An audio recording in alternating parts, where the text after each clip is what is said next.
Halo anak-anak, bagaimana kabarnya? Oke, kabarnya pasti baik ya.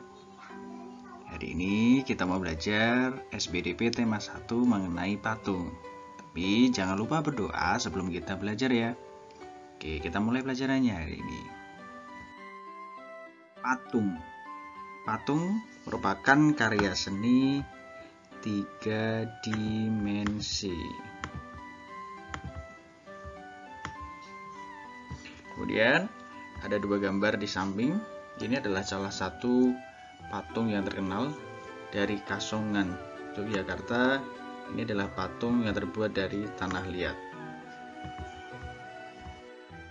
Bahan untuk membuat patung ada dua, yaitu bahan lunak dan bahan keras.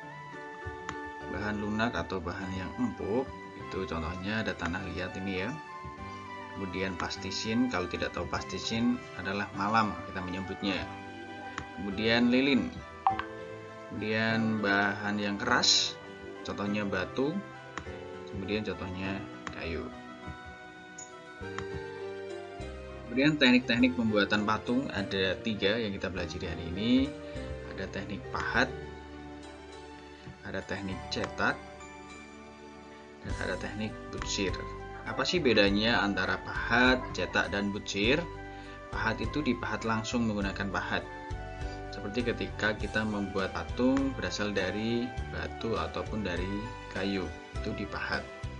Sedangkan yang dicetak itu biasanya pakai cetakan atau mungkin dicairkan kemudian dicetak dalam mesin cetak, biasanya terbuat dari logam, perunggu, gypsum ataupun dari tanah liat.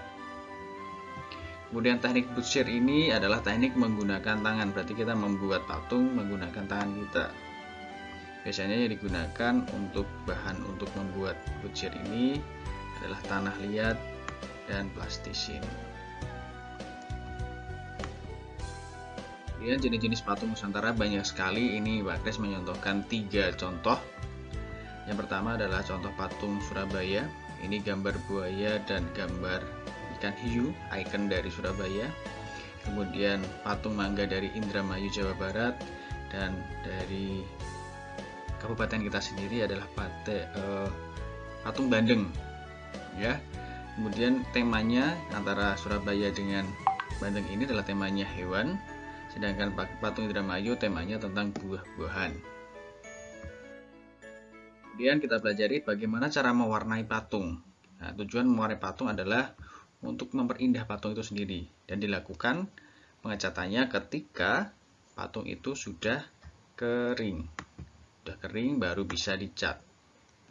Kemudian kita ada bahan dan alat. Bahannya apa saja? Bahan yang digunakan, bahannya ada cat, dan bahannya juga ada air.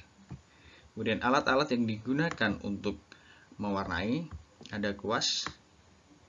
Ini kuas ya. Kemudian palet. Palet itu wadahnya untuk menaruh cat air, ini namanya palet. Kemudian koran bekas. Nah, demikian materi tentang patung hari ini. Selamat belajar dan terima kasih.